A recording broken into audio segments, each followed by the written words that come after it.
Саламатсыздарбы, урматтуу кыргыз элим. Ынтымак адабий чыгармачылык бирикмесинин атынан сиздерге жалындуу ысык салам жолдойбуз. Мына алдыбызда биздин жакшынакай мүчөлөрүбүз обончу, ырчы, аткаруучу Гүлнара Конокбаева жана калемгер Гүлира Жамангулованын кечеси өтүүнүн алдында турабыз. Барыңыздарды ушул кечеге чакырып кетет элем. Ушул кеченин жакшынакай таланттарынын, күбөсү болгон таланттарынын чыгармачылык кечесин көрүп, өз көзүңүздөр менен талдап баа берип коюңуздар. Биримдиктүү болуп биздин элибиз, таланттарга толгон кыргыз жерибиз дегендей, талантка бай кыргыз элибиздин кыздары бар болуңуздар. Бүгүнкү күнү бир жакшы иш-чара болуп атат. Мына бир топ жылдан бери мен Бөөжарды абдан жакшы билем. Бөөжар чыгармачылык жаштарга, ырчыларга, оончуларга, акындарга, аткаруучулардын бардыгына чоң маани берип, кыргыз элинин таланттуу адамдарынын өркүндөп өсүшүнө салым кошуп келатат. Өзү да мыкты ырларды жазган, өзү да мыкты чыгармачыл инсан. Мен ойлойм, ушундай биринчи баштаган иш-чара мындан ары дагы жакшы ийгиликтерге алып барат деп чоң ийгиликтерди каалайм. Рахмат.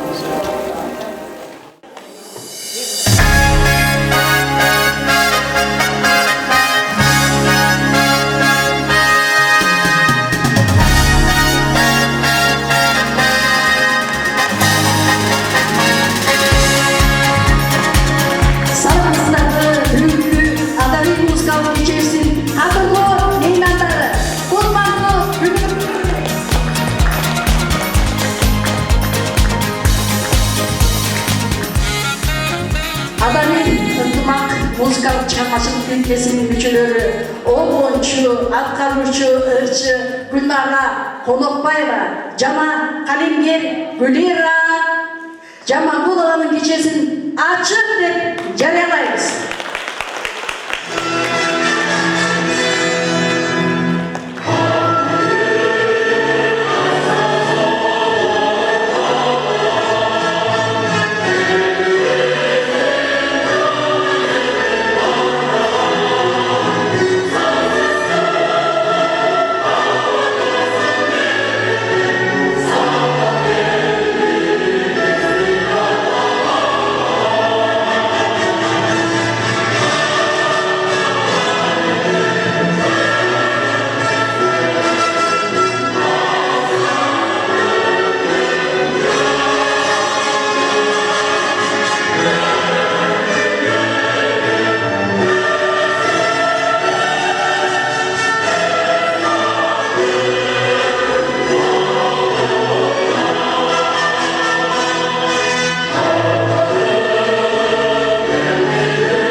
Ынтымак гимне. Сөзү Гүлира Жамангулованыкы, обону Гүлнара Конокбаеваныкы, жамааттын аткаруусунда. Келиңиздер.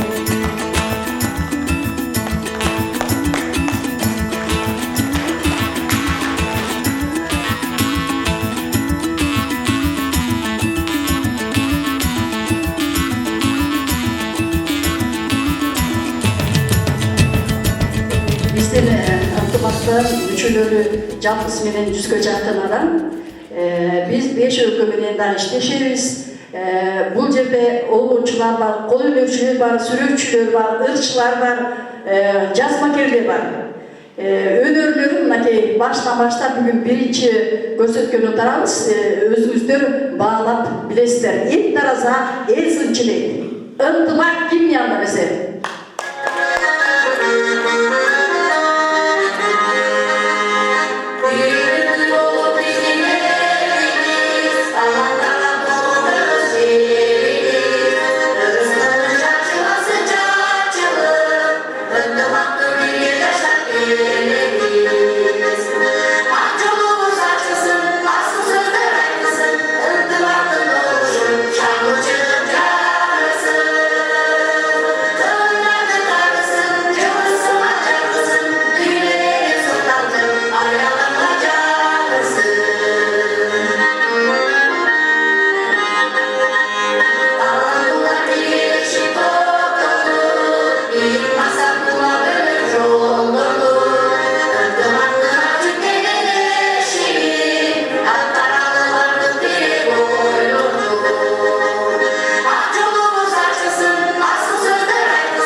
Çoğun rahmat. Mınakey uşu talanttуу эки кызыбыз жөнүндө кичинекей азын улам айтышуу бар эди, ошону көрүп туруңуздар.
Республикабызда жаралып жаткан ар кандай бирикмелердин киминдерине оолуп жазып келет.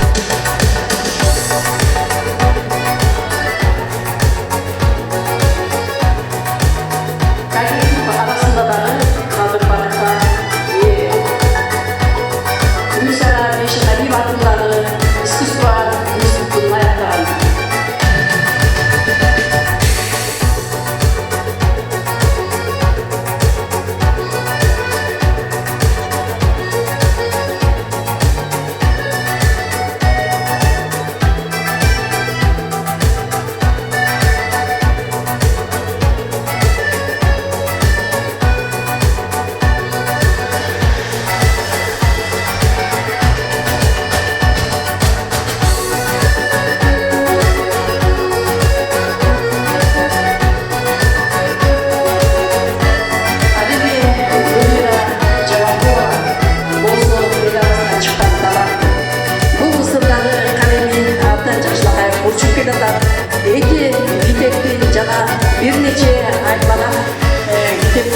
ырлары жарык көргөн, журналдарга, газеталарга ырлары чыгып жүрөт.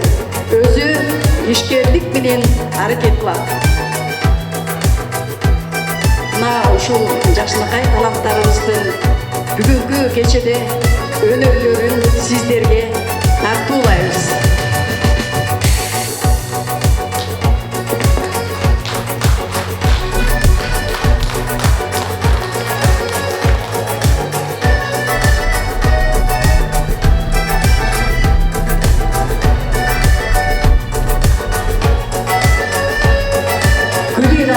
Сезимдеги сырлар жана жүрөгүмдө ичимдеги жүрөк сыратуу китептердин автору.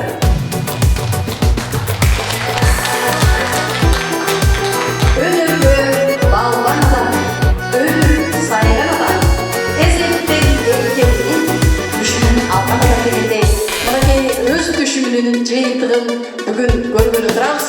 Түшүн кандай болду, өзүңүздөр көрө болосуздар.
Өнөргө балбан адам, өмүрүн сайган адам, эзектен эккенинин түшүнүн алган адам дегендей, мынакей өз түшүнүнүн жыйынтыгын бүгүн көргөнү турабыз. Түшүн кандай болду, өзүңүздөр күбө болосуздар. Сөзү Бүбажар Жусупакунованын калемине таандык, көгүчкөндөр сүйүүсү аткаруучу Гүлнара Колокбаева.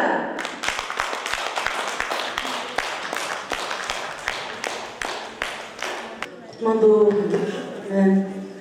урматтуу биздин коноктор, баарыңыздарга чын ден соолук, узун өмүр, бакубат жашоо каалайм. Ушу өнөрдү сүйгөн бүгүнкү келген биздин меймандарга терең ыраазычылык билдирем. Бизде кыргыздар кечигип келет да, сөзсүз дагы. Мына конокторубуз да келип атат. Баарыңыздарга чын ден соолук, узун өмүр, бакубат жашоо каалайм. Баарыңыздарга чыгармачылык, ийгилик, бийиктиктерди каалайм.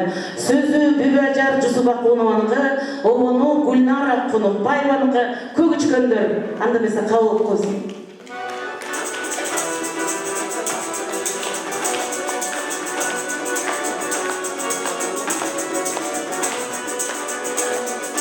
Kırılışıp birge basıp, aksiyünün damını tasıp, katarlaşıp kanatlanıp, kaysıl çatıp uçak şaşıp. Katarlaşıp kanatlanıp, kaysıl çatıplara şaşıp. Kılıç kırılır, aksiyüzün görüştüğünde.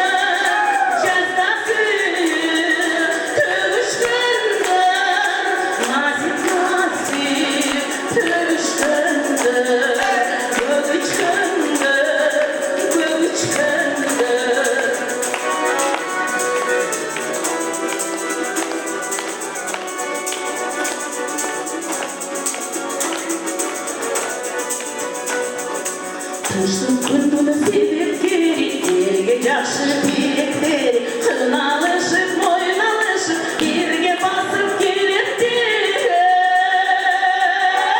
Tırnalışıp, moynalışıp, birge basıp kelepleri.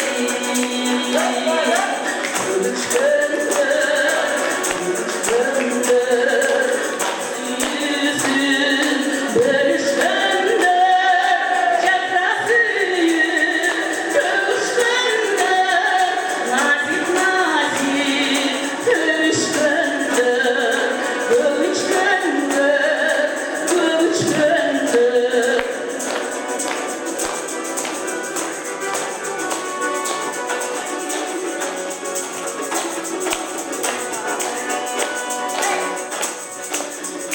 asmanda barakkanı atar gülüm kanatları açılgan sıkılan biridir aksiyonun barakkanı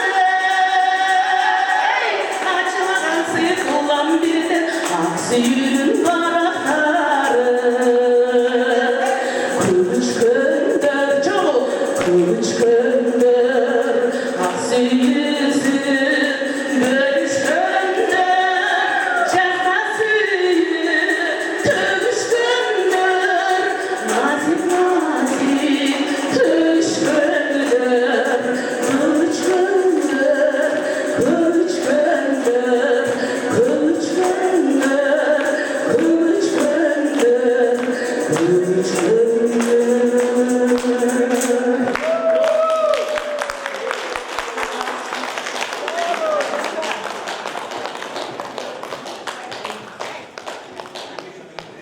Чоң рахмат.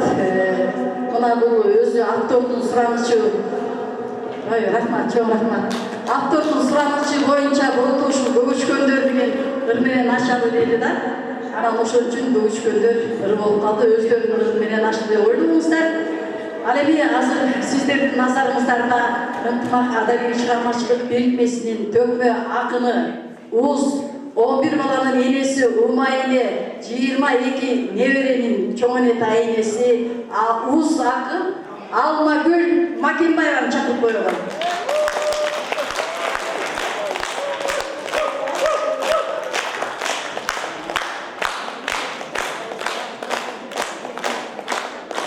Арбаңыздар, хош келдіңіздер, берілген адамдарыңыздарға гүл бүрсін. Бүгінгі кешенің бұлдыңдардан аргенде болған үмітсіздеріңізбен хош келдіңіздер. Еме, баяғы бұл жерде Гүлнара келіп қойшы қарабашым, енер батам жерінен қол ембектен жасаған өзінің таңатқыша түйін шықты мұқтабай. Бері қарай. Мынакей, егіз қолында ертішіп екі дос. Biri kız kaldak, biri bay çekekey, bugün keçeler kut bolsun. Ömür jolular, jaş oğlu oturmuşkanda, jaş oğullar jaşlarçaday birdesin. Görgön günler bana kızıl gülde jaynasın. Eş jamanlık doğurmasın, canınar oğurmasın. Ömrünün göktesindeki başlardan eş jamanlık ötmeyi torka jakşılık koy gelmesin, var oğluğa.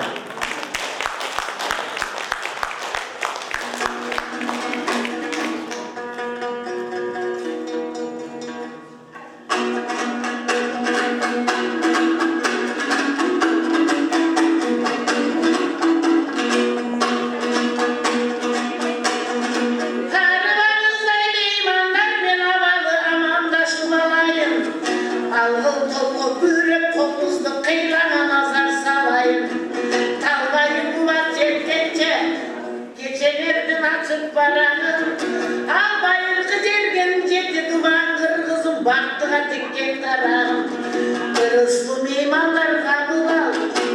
Ben bugün Gülnara menen Gülnara'nın atından aykan salam.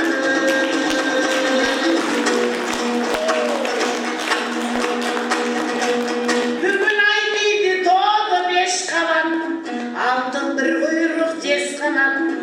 Ardakta buradayım Gülnara, bugün sen için bayram saltanat.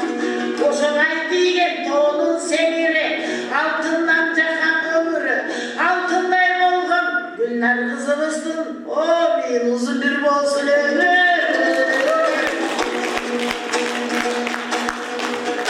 Aylanayın Gülira bugün gün tiydi toğu 5 kavan, o gümüş kuyruğu uçtu jar kanat.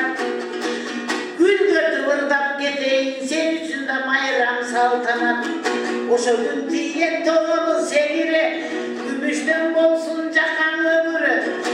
Gümüşten artık altın kızlarının uzun bir an olsun ömür.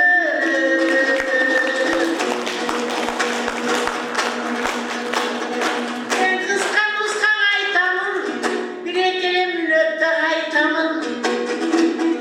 Aylanayın Gülnara, aylanayın Gülera, egizdey bolgan altınım.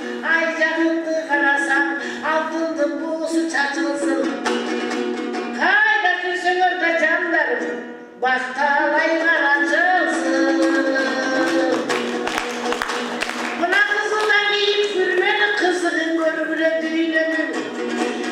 Батам батпасын, батам жерде жатпасын. Жаратқан құдірет, ушу ел içinde талаптарды еш жамандыққа жазбағын. Малесі болот Мұхаммед, жанесі болот Хазірет. Қандай тілек қылсаң да, ел içinde Құдайым өзің қабыл ет. Ойнауын күлгін көңілді өткөрме бекер өмірді. Алдың жашын беріп қоймағын десек, қолдай теңірді. Тұрмыштың біз қонағы, артындағылар жомағы. Алты күндік жалғанда қырғызым қада салды шындай талаптарды қолдым. Сырдашып сыйлашып өтсе болор.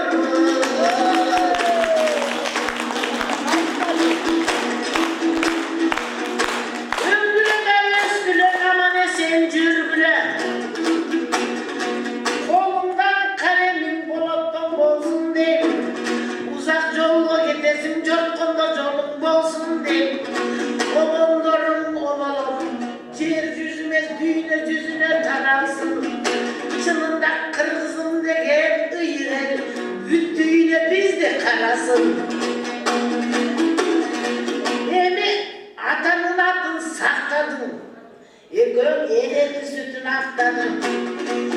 Aman bulgura var bulgura, ona durgan jalpı eldim batası oldosun, canapda işini elde oldosun. Kaylanayım beymanlar, hazır zamanın bolsa oğlunda, ne desen bari kolunda, abro kiyinki yaşlardım, biz benim çok esmir oyunda, barıcılıkta çirenip, baldan roy oldu o, bardım bilmeyi sakaldın, çaldan roy oldu o, baygicelerde kadimke, kağdaların joydu o, kız gelinde saptan sılıktığın koydu o, bayga bir görüp yaşlarım bağımda savuşur oydu o. Kıntımak degen atımız, altınday bolğun varlık, oğlu var, ırı var, ırının da bayanlı sırı var. Buna bugün bizde ne? Intımaklı aldınarda kalkılız. El içinde neçem var, bilinmegen çeçem var. Otta kaynap turgan ay, üstünden altın kumgan ay. El için öyle götürüp kırgız dep soğuk жүрегі. Kanday ayal tuğul diken, bizdin jetekçi dey, büyü acar eceğindi. Seni elini kılıp törüp koygun, oşa elekenden aylanayım ay.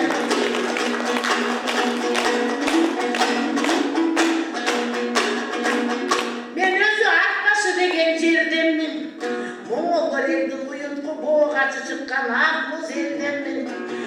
Aylımdan 1,5 buyurbay, 40 yıl oldu barış Kongo gelgenim. Gölde süzüp durgan gememin, 15'ten 11'in aman bölüdüm. 25'ine vere jetelep, gölden çıkkan birinci.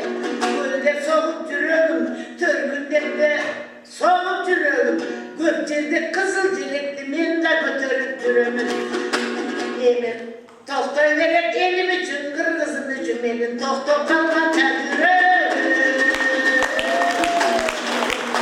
Altın düzlü sandığım açkan menene gelmek, ırday versen bağırsın, taң atkan çatı gömbek, artıma gezep vereyim. Nöşörlük gitti almaş depti, bir azardan tayak cevek.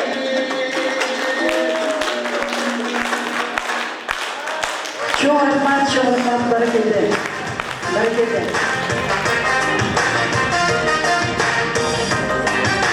Алдымыздарда Кыргыз Республикасынын журналисттер союзунун мүчөсү, бир нече сыйлыктардын ээси, сезимдеги сырлар жана жүрөгүмдүн ичиндеги жүрөксүн аттуу килбеттин автору Гүлира Жаманкулова.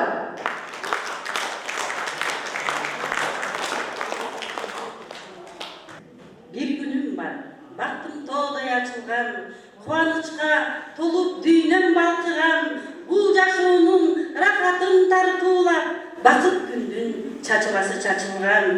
Bir жылым бар, өмө жемиште өлгөн, толуп ташып, ырыскыга бөлөнгөн, жаратканын жакшылыгын роолоп, баары тегиз жашоом шаңдуу көрүнгөн. Бир өмүр бар, өлмөс болуп жашаган, жакшылыктын өрүүн көздөй баштаган, тагдыр жолу тарых болуп жазылып, унутулбай түбөлүккө сакталган. Бир өмүр бар, өтсө кайра кайрылбас, убакыт саат мүнөтүнөн жаңылбас, кымбат күндөр агып жатат билинбей, кетсе келбес, бир өмүр бар, табылбас. Кетсе келбес, бир өмүр бар, табылбас. Чоң рахмат, баракелде. Качабастан уккун келет кайрадан, тың шаптырып билим алган дең менен, кубулжуган обондорун көбөйсүн, акындарың кубанычка бөлөнсүн. Малик Назарматов, Сулуу Осунбай Бекчүргүн, аткаруучу автор. Дагы да бир жолу баарыңыздарга жалындуу ысык салам. Ушу жерге отурган меймандарыма чын ден соолук, узун өмүр. Ушу жерде отурган Ирина Кензина деген досум келиптир, Алтайдан, тоже чыгармачылык адам. Ошо Аяш апам келиптир. Аяш апа Алтайдан келиптир, жол карытып, эл карытып дегендей. Чоң рахмат. Ушу жерде дагы биздин таланттуу жигитибиз Малик Назарматов дагы апасы менен келген. Ошо апага дагы чын ден соолук, узун өмүр, бакубат жашоо каалайм. Ошо Малик абдан таланттуу жигиттерибиздин бири, көптөгөн оюндорун жазган. Ошо Маликтин апасына жана ошол жерде отурган конокторубузга арнап Сулуу Осунбай Бекчүргүн деген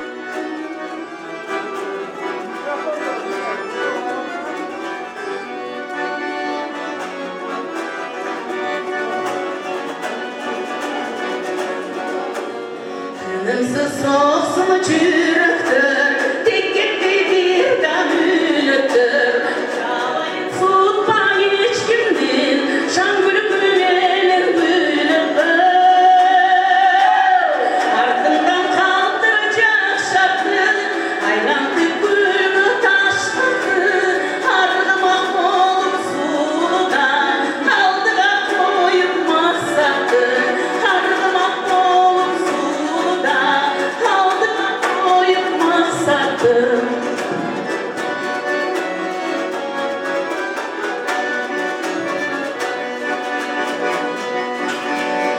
Buldum tursa tavtala, çiğnip barını balıtala, sıpayı senin caşolu, sultanı tursun çarıtarım.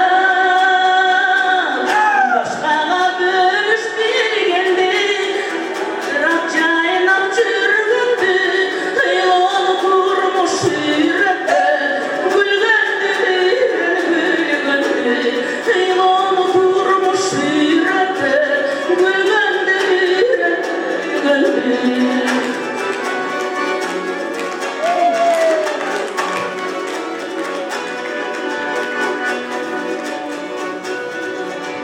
Sınavısın bay Bekçürgün, Caman günü döktep bilgin, Gönülden nazik neresi çok, Unutma dilim hiç kimdin. Yakşı demirge, şükürlük aytıp tenirge, Sıylaşıyla çürülü, 5 günlük canla ömürdü, Sıylaşıyla çürülü, 5 günlük canla ömürdü, 5 günlük uşun ömürdü, Sıylaşıyla çürülü.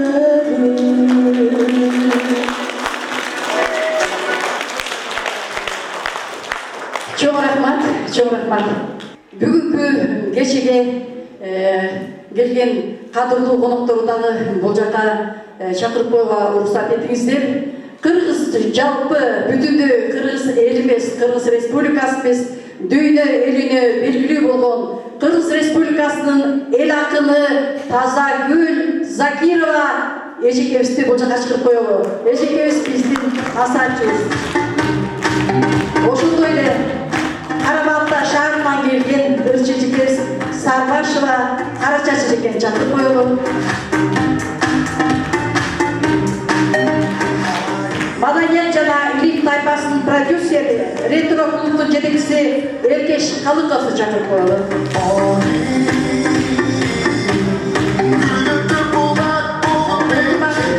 Тобунун мурасы орду айдындагы мурасы ордоо тобу шайыр апалар тобунун жетекчиси Гүлшайыр Бекишева эжекени чакырып коелу. Ивановка айдындагы ынтымак сезим тобунун жетекчиси Айбүгө Төлөнова чакырып коелу.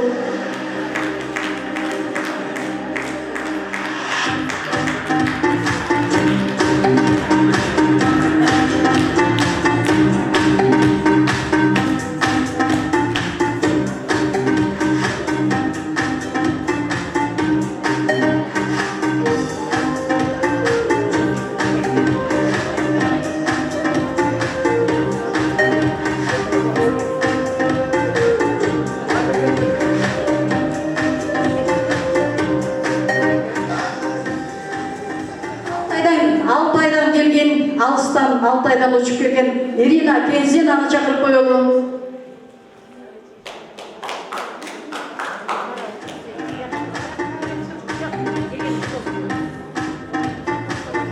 Орузов кызы Лилияга прокурор эжекебиз чакырып коелу дейбиз да.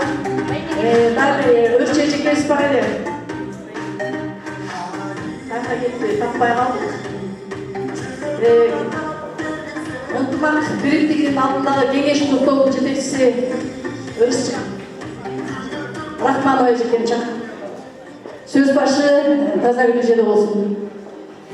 Урматтуу бүгүнкү кечен уюштурган Бөажар эң негизги сенин жүрөгүңдөгү, дилиңдеги жашооңдогу идея бул кыргыз элине маданиятты, искусство, кол өнөрчүлүктүн баарын улантып, окундан окунга жеткирүү үчүн жасап аткан жакшы ниет. Ушул сенин жакшы ниетиңди мен чындыгында колдойм. Себеби биздин ушул доодон кийин дагы ошол сен билген, сен жасаткан, сен ырдаткан, сен бийлеткен, сен сүйлөткөн адамдардын кадыр-баркын уланта турган биздин жаштар болуш керек. Биздин балдар, кыздар болуш керек. Баягы кыргызда жакшы сөз бар. Жетеси жокту жетелесе болбойт дейт. Жетелүү адам болуш үчүн өзүнүн улуу кишилердин, өзүнүн салттуу кишилердин, өзүнүн салттуу жашоонун баардык салтанатын үйрөнүш керек, билиш керек. Анан да бир жакшы сөз бар кыргызда. Уядан эмне көрсөң, учканда ошону аласың дейт. А биздин уядагы ар бир үй бүлөдөгү, ар бир эненин, ар бир атанын жашаган эмгегин, салтын, наркын, тарыхын улан балдарыбыз, неберелер, чеберелер билиш керек. Аны билдирүү үчүн кызмат кыла турган адамдарыбыз азайып калды. Көп биздин балдар, кыздарыбыз бүтүн башка дүйнөлөрдө, өлкөлөрдө жүрүп калды. Керек болсо жет атасын тегинде билбей калышты. Ырдаш керекпи, сүйлөш керекпи, бийлеш керекпи, бирөөлөрдө кыргыздын салттуу жанагы өнөр-көзлөрдүн иштерин жасаш керекпи, мынау бир эжекеңирдей болуп туруп төкмөлүк кылыш керекпи, комуз сетиш керекпи дегендин баарына маани бербей, тыйын таап атабыз. Байышыбыз керек, жашашыбыз керек, өсүшүбүз керек деп жүрөт. А бирок жалаң байлык менен адам өсө албайт. Адам акылы менен, ак сезими менен, салты менен. Мына биздин кыргыздын эң касиеттүүлүгү жөнүндө мен кечээ телевидениеден бир жыйында эфирде айттым. Азыр да айтып коеюн деп атам. Кыргыз бул дүйнө элинин эң бир касиеттүү ыйык эли. Кыргыздын жери дагы дүйнөдөгү эң ыйык касиеттүү жер. Азыр эмне десең эле болуп, умрага барып келдик, анажы болуп келдик, туризмге баргандар дагы өздөрүнүн кыргыздык салтын билбейт. Кыргыздын кайсы жери, кайсы булагы, кайсы тоосу, кайсы дөң, кайсы таш жөнүндө түшүнбөйт. Бир эле Жалал Абад курортундагы суу 150 булак, 150 булактын ар бир 27-чи суу эле 150ден ашык ооруларды айыктырат. А биз кайсы жерде маанисин берип атабыз? Анан башка мисалы кошун эле мамлекетке кесип койгон. Өзбекстанга барган эле Самарканда турам, могу жерде турам деп сүрөткө тартып өздөрүн делдеңдетип, а биздин жердин ошондой касиеттүү жерлери бар. Эмнеси пайда болуп экен, эмнеге ага тазалаш керек экен дегенди түшүнбөйт. Мына кыргыз миллион сап манасырдаган дүйнөдө, миллион сап манас, миллион кыргыздын тарыхын, жашоосун, салтын, өнөрүн баарын ырдап турган дүйнөдө бир улут жок, бир уруу жок, бир эл жок. Dünya bütkönde jaralып bütün dünyanın negizin түзгөн uşu kırgızlar. Kayсы мамлекетке барсаңыз, кыргыздын негизги тукумдары ошол жерде башчы болуп, өзү болуп жашап атат. Анан биз азыркы мына 32-33 жылда абдан өзгөрдүк. Бул өзгөрүүнү сактоо үчүн, коргоо үчүн мына бу Бөажардын жасап аткан иши эң маанилүү деп эсептейм. Себеби ар бир коомду түзүп эле ал бир бизнес кылыш үчүн түзүп аткан жер жок. Бир байып кетиш үчүн түзүп аткан жер жок. Руханий адамдын ички дүйнөсүн, аңын сезимин өстүрүү үчүн, байытыш үчүн ушул ишти жасап атасың. Сага чоң рахмат. Мына келген конокторго, улууларга, байчыларга, жигиттердин баардыгына рахмат. Себеби бир нерсени угуп, барып, көрүп, катышып, аралашуу үчүн дагы адамдык жүрөк керек. Бирөөнү 100 жол чыгыпсаң, көнө албагандар толтура. Баары ылжыңдап, дылдыңдап калды. Бул кандайдыр бир деңгээлде студент болгон окуучуларыбыз мына керек сакалын коюп алып, изделгендеп жүрөт. Же жолуктарын ороонуп алып, ал деген биздин ата-энелердин кесепети. Ата-эне билбесе, үйрөтпөсө, бойбиче кызына баласына ошондой уруксат берсе, кантип ал кыргыздыгын билет? Маселенин баардыгы ушундай салттуу коомдор, ынтымак коомдун түзгөнүгө чоң ийгиликтерди, атактарды, бийликти, анан элдин мыкты батасына жетишин каалайм.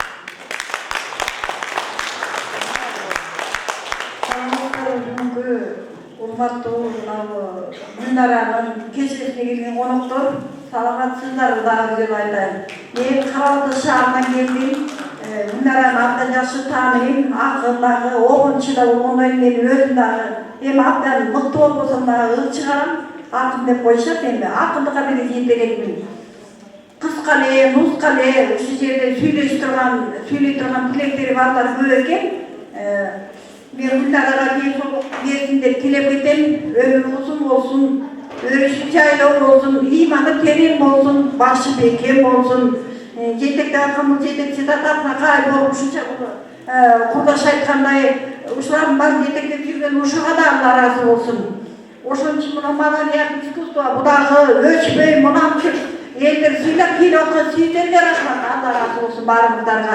Өзгөчө менин курдашым десем сиңдим, кызым деп койсом болот. Гүлнарага чын денсаулык каалайм, даражасы мындан бешбетер көтөрүлсүн, барктуу болсун, даңктуу болсун, эл журтум аман болсун. Деги жараткан Аллам деги ааламаттан сактаса деп мен Аллага сыйынып тилейм, сурап кетем. Сиздерге денсаулык, Кудай коюмду каалайм.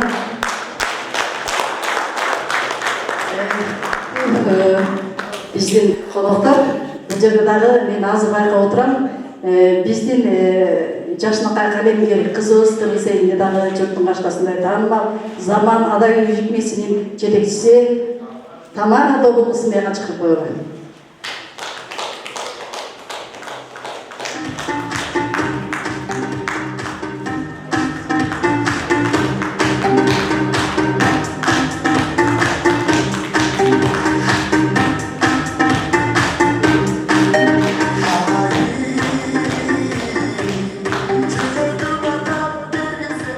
Саламатсыздар, урматтуу бүгүнкү кеченин катышуучулары, коноктору. Байкоотан көп алдын эжелер отурасыздар, көп аттуу баштуу агалар отурасыздар, жазуучулар. Көбүнчө китебизден чыккан туура окубасак өнүкпөйбүз, окубасак өспөйбүз. Мен кыскача бир өзүм басып өткөн жолдон силерге айтып бергим келип атат. Москвада эң эле рок школага кирген убагында конокко чакырып калды байкемчи. Барсам, полкада көп китептер бар екен түрдүү. Ичинен бир кичинекей китептин да сууруп алып туруп, отура калып туруп, биринчи эле бетин ачып окусам, мындай жазылып туруптур. Эгерде сен уулу болсоң элегин, элдик үчүн бүт өмүрүң өтөгүн, булуттардын арасыга жашынбай, бүркүт болуп чокулардан көрүнгөн деп. Мен ошол заман өзүмдү чындыгында Алатоодо учуп чаңсып учуп жүргөн бүркүттө сезип кеттим. Мен ошондой болушум керек экен депчи. Күн түндө аракет кылып, 3 рок группаны жетектедим. Үчөөтөн альбомдун өзүн жаздым. Рок сферада зрительдик симпатияны жеңип алдым. Кыргызча айтып берем. Сиздердин жазган ырларыңыздар жаштарды ошондой талпынтып, ошондой канаттандырып, ошондой бийиктикке көтөрөт. Ошон үчүн мен сиздерди чакырып кетем, урматтуу агаларым, эжелерим, китеп жазган акын эжелерим, агаларым. Келиңиздер китепке, биз жардам берели. Электроклуб уюму катары менен жаштакай, баардык кылып жогорку деңгээлде китептерди чыгаралы. Менде 15 китебиңиздер бар. Бирок мен андай чыгарышы, өздөр андай катандырып, ички ирети дагы. Келиңиздер кеңешип, бийик элди колдон түшпөй турган китептерди чыгаралы сиздер менен бирликте. Гүлнара, сен бул жолу аябай көп жолду басып өттүң, көп аракет кылдың, көп түн ойлондуң, көп ой жүгүрттүң, кандай өтөт, кандай болот экен деп. Мына ушул таза сахна өмүр бою сен менен, бул сенин үйүң алтыным. Канчалык таза кармайсың, ошончо мондой таза адамдар сен менен бирге алтыным. Ишиңе ийгилик, бактылуу бол, өлүбөз, дагы досторум, көбөйсүн сени сыйлаган, сени сүйгөн, биз сен мененбиз. Чоң рахмат. Эми кетпей туруп турсаңыз, мынакей эжекебиздин жолдоп келаткан Гүлира бүгүн чыгармачылык кечесин өткөрүп атат. Биздин ынтымак адабий музыкалык чыгармачылык бирикмесинин атынан Гүлирага мыкты акын деген номинация бердик. Мына ошол жөш белгили таза билеже тапшырып койсо.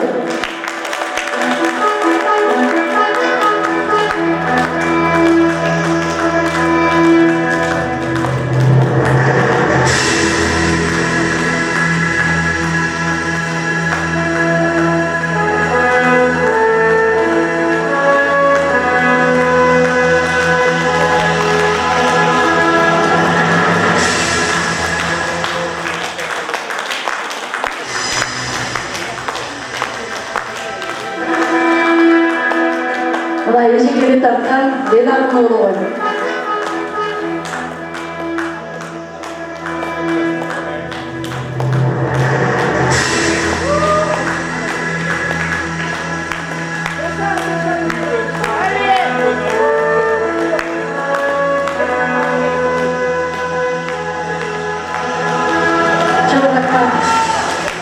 Çok rahmat. Mına Kırgız elinin salttуу muzыкасын ардактап, барктап, ошол эки кыргыз элинин жакшынакай өргөлөрүн, фольклорун алдыга чыгарып келе жаткан Эргеш агабыз Гүлнарга сахна жылдызы төшбексин тапшырып койсун.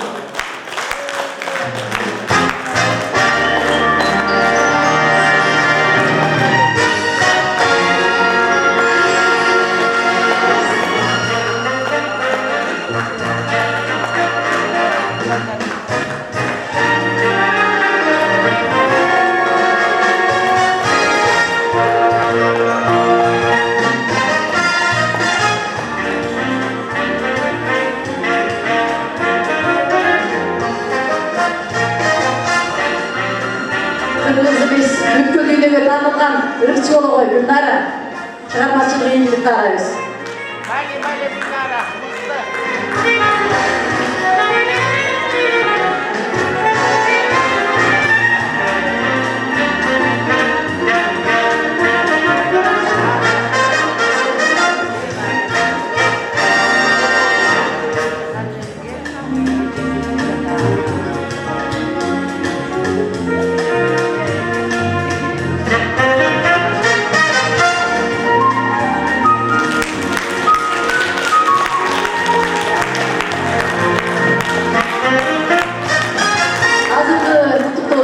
Zaman Adabi Birikmesi'nin жетекчиси Тамара Кыдыралиева.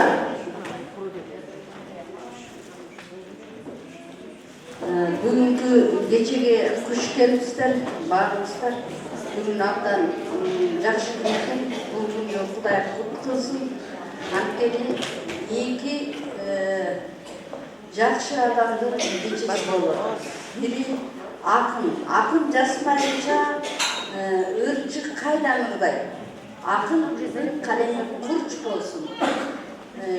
Ошол ырларды жазып, анан оон чыгарып, мынтип шамшытып, элге жеткизип, жан дүйнөгүнө азык кылып, ырдап көңүлдөрдү көтөрүп жатат. Бул абдан сиңдер. Ушул кеченин баардыгын өткөрүп, ушуларга баш көз болуп, бир жагына чөлөң болуп, баардыгын ишин таштап балдарындай көрүп алып жүргөн мына ажатка чоң рахмат. Башыңызды ийип ыраазычылык билдирет.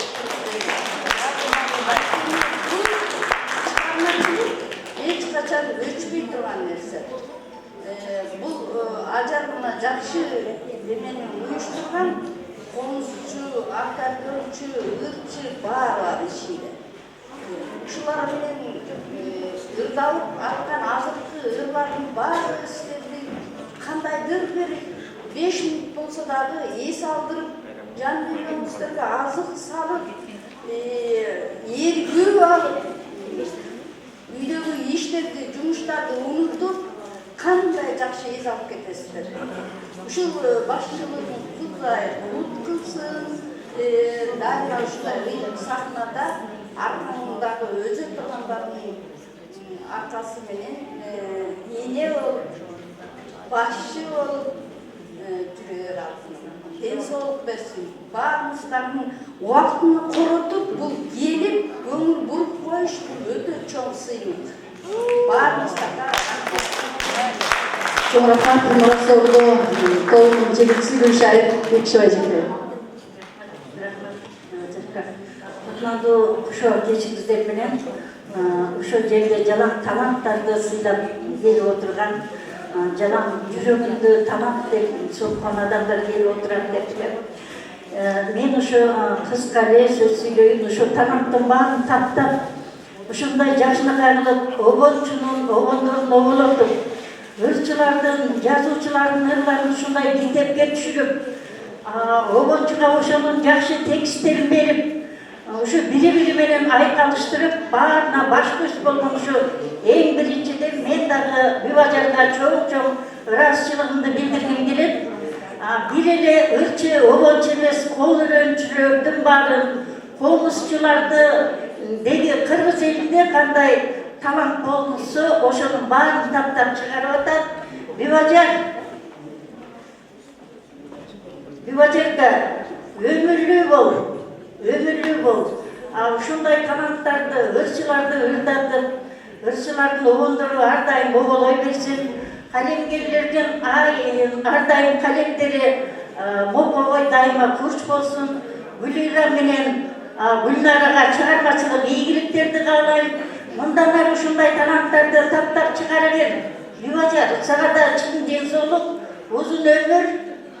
Ар дайым эли журтуңдун башын бириктирип, дайыма жакшылыктарга ынтымакка була берсин.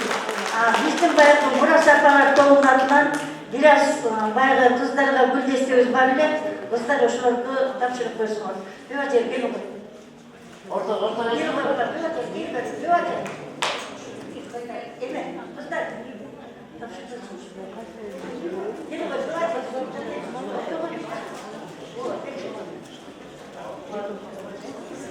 Sen bolbosun bayga alар топ көзгөн элбек эл болбосо дегендей, сен болбосо ушунча таланттын баары ким билет, көргөз чыгат беле чыкпай калат беле. Жок, рахмат. Силерге да чыгармачылык ийгилик акындар обонуп андай калемин курчуп дайыма ондай томдом мектептерде жаза бере алдыңдар. Жок, рахмат. Чыгармачылык. Бали.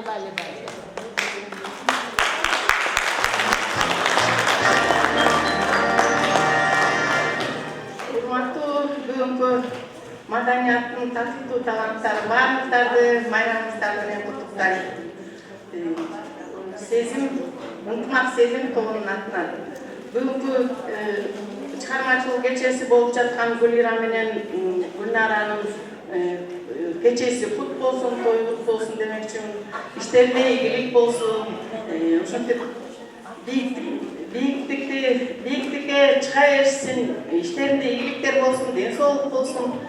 Ушун менен токтоп калбай улана берсин, көп жашасын. Ажарага да чоң ийгилик батасын. Чоң рахмат канекей. Биздин ынтымагыдагы чыгармачылык бирикмесинин жетекчисинин орунбасары, менин орунбасарым Ырыскүл Арсмат айыл жакшынакай ырын жазып келиптир, ошону окуп туруп анан электерин тапшырып койсун, рахмат. Жазып жүрөт оғонумда, ырымда, жаш аққарат гүлнар эжем чынымда. Жаратылыш чын жүрөктөн оғону, жашай берсин кылымдардан кылымга. Комуз күйлөп сахнанын төрүндө, көрүп бересиз көңүл бошуп көңүлгө, көөдөнүнөн чыккан оғонулары көгөлөсүн көрктү кыргыз жеринде. Ынтымак сезим тобунан сизге чакан келет.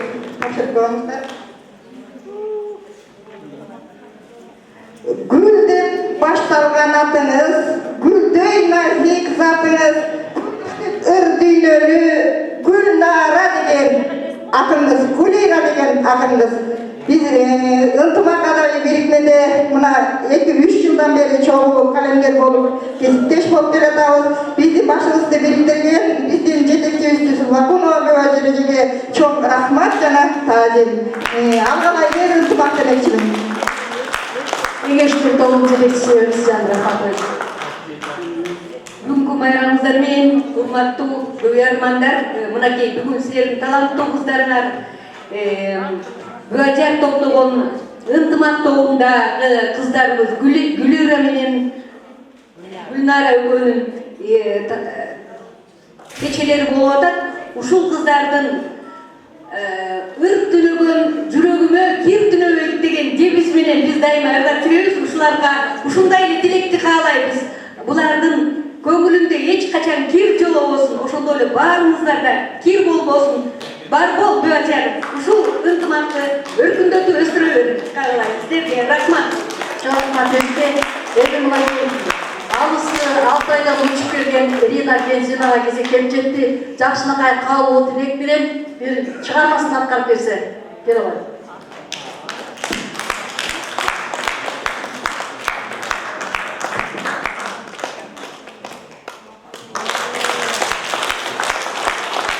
Мен бұл Кыргызстанга жол мындай болот деп билгеним жок. Досум кичине күйлүк эңири болуп калат деп билгеним жок.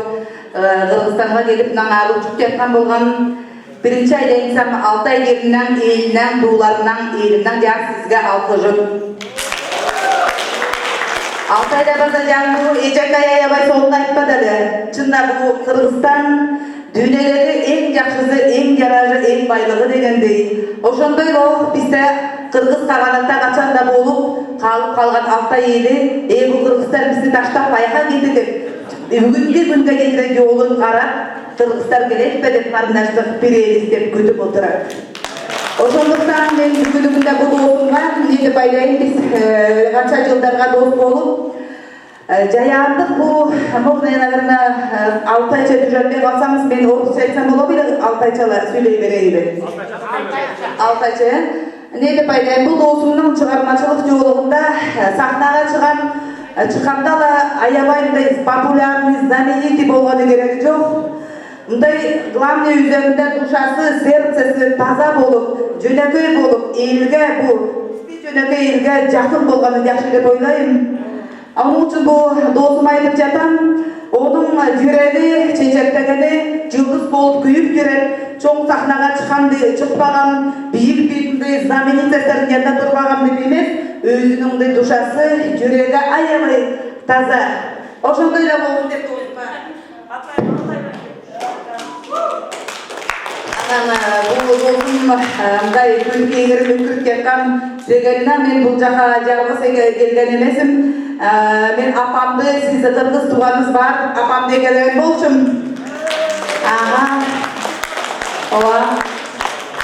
Бул биздин Алтайда сизде көбөкөй ыр дейт, сизде манас деп айтат.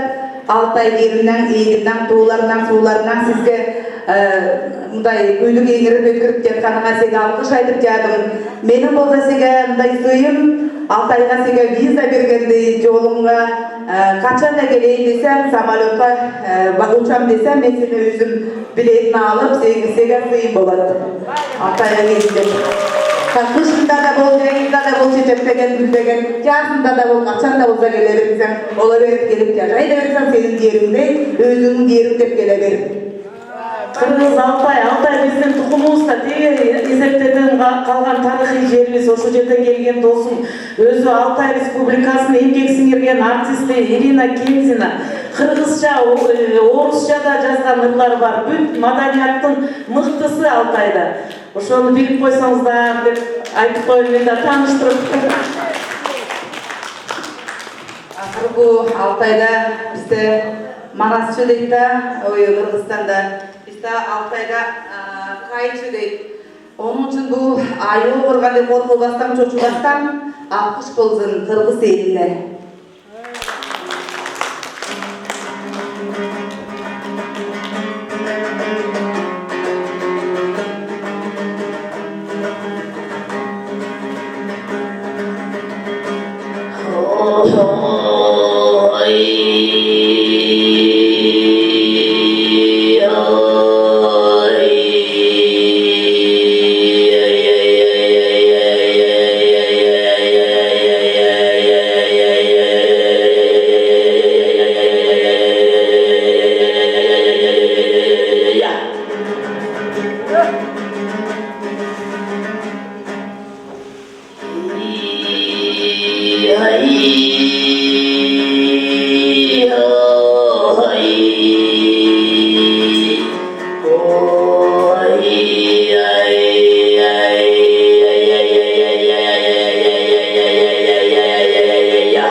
Yalnız boyuma emes bugün suradadır. El yolunun amırın sözü salımın. Altay kanay sen kabayla el yolundu. Amırın sözü aylandım benim yolumdu.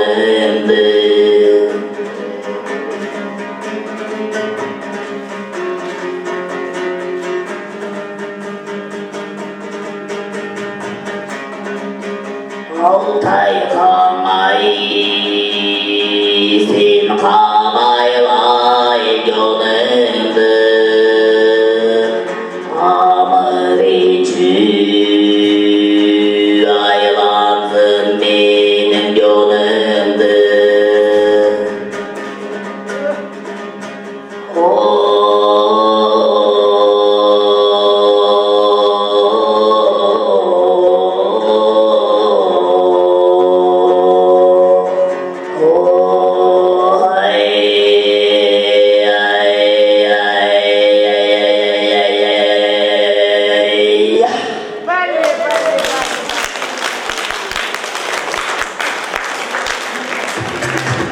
Çok rahmat, teşekkür bildiririz.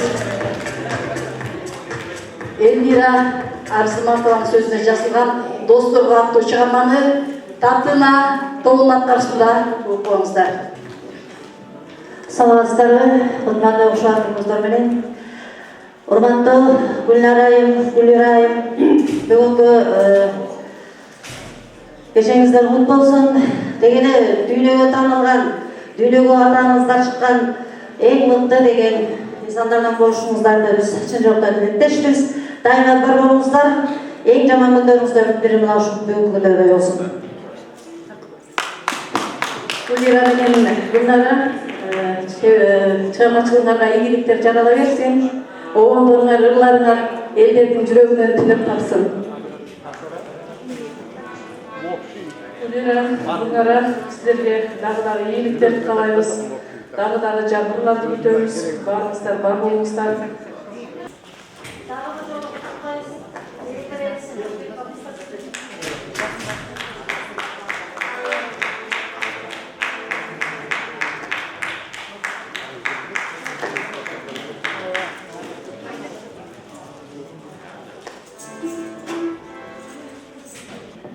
Ал эмесе мына ушул 2 айымдын сөзүнө бирөөсү музыкасын жазган досторум дегендерди таркандоо нат барысында кабыл албаңыздар.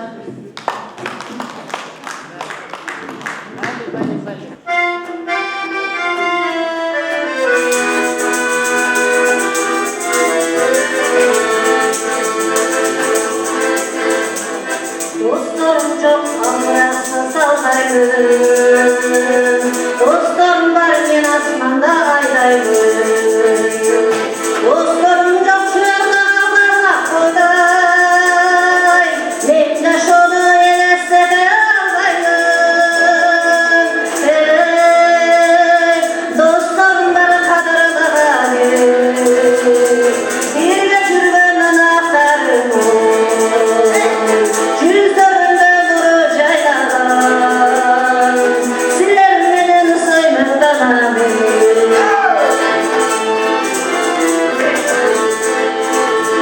Досторум жок суусуз калган сайдаймын.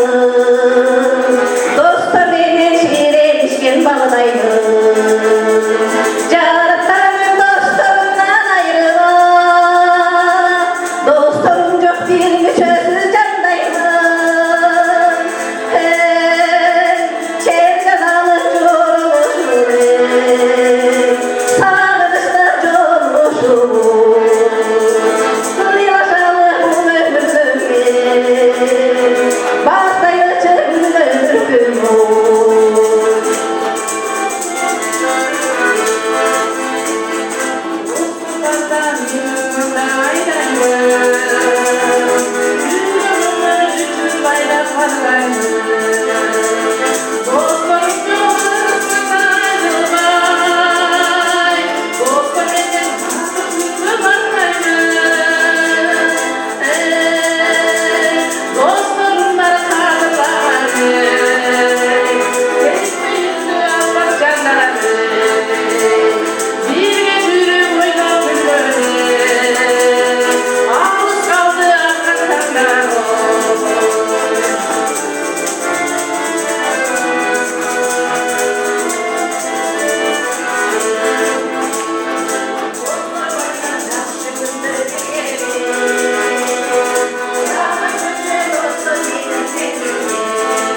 Бар болуңуздар, Таркандоо тобунун тапмакайыңыздары.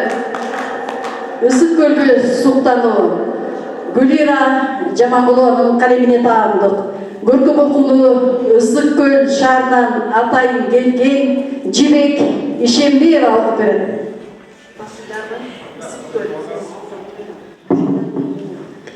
Ысык көл толкундардын сезимдерди, карыттын канча кылым мезгилдерди, канчалар бір өзүнө сырын айтса, дос болуп эркелеттин келгендерди. Сүйүлүп сүйгөндөргө күбө болдум, суктанып кучагыңда бирге толдум, шартылдап алтын кумга из калтырып, баттулуу болушсун деп тилек кылдым. Издешип билилгин күткөн жандар, сүйгөнүн кайры бер деп адашкандар, өдүндө кусалдыктар баркан кезде көз жашын төгүп кайта сагынгандар. Канчалар ырдап кетти, ыйлап кетти, ырыңа сырдуу көл деп жазып кетти. Meldirek ısık kırda teneyin kaldı, örtmüştü tohum olup sırlar gitti.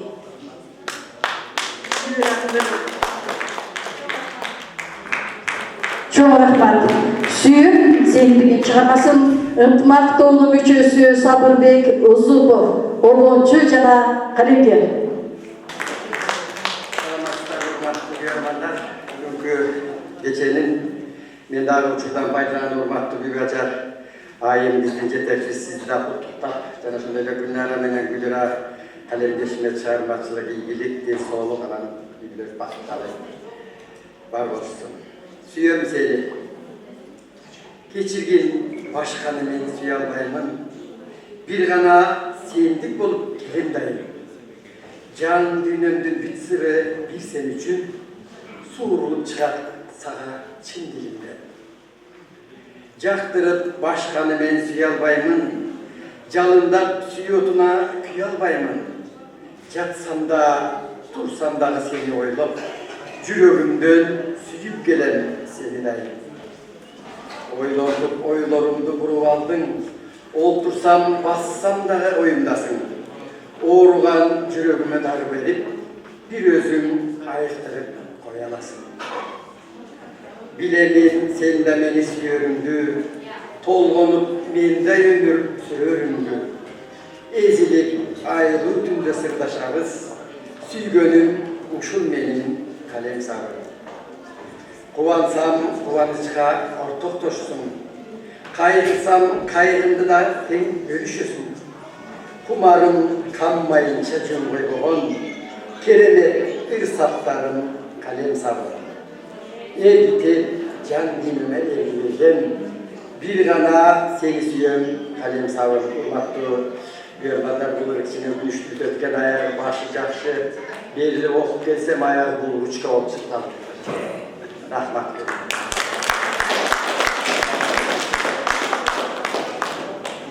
Sözü oğlu Güldara Konukbayeva'ga taandı. Geçeni barından geç. Atkarucu Obonçu Ezilken Aşgaliyev. Intımağdagi çıkarmacılık muzikalık birikmesinin sözü.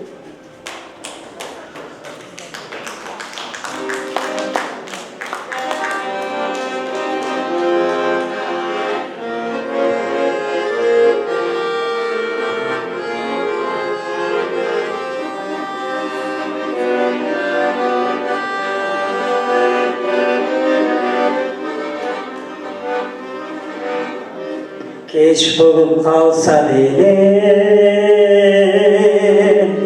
keç için beni desin. Kezdik çizerdi bolca, keçip be geçilesin. Keç, yeni barına keç, kemtilip suyum kalgan, aylanıp kumsallığa, cülüktü orun algan. Keç, yeni barına keç, kemtilip suyum kalgan, aylanıp kumsallığa, cülüktü orun algan.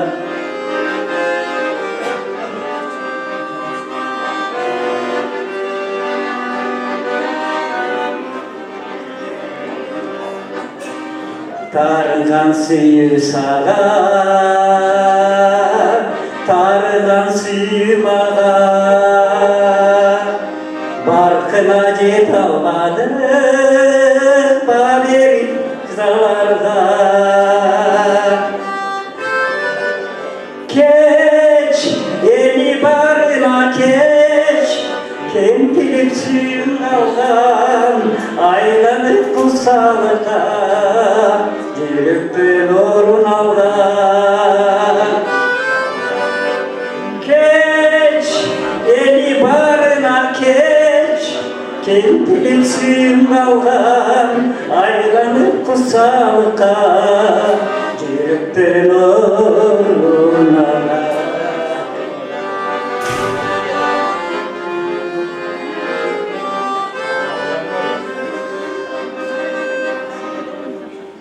Geçirgin meni dede keç bolup kalsa dede kezikçi cerdi bolca keç de geç dede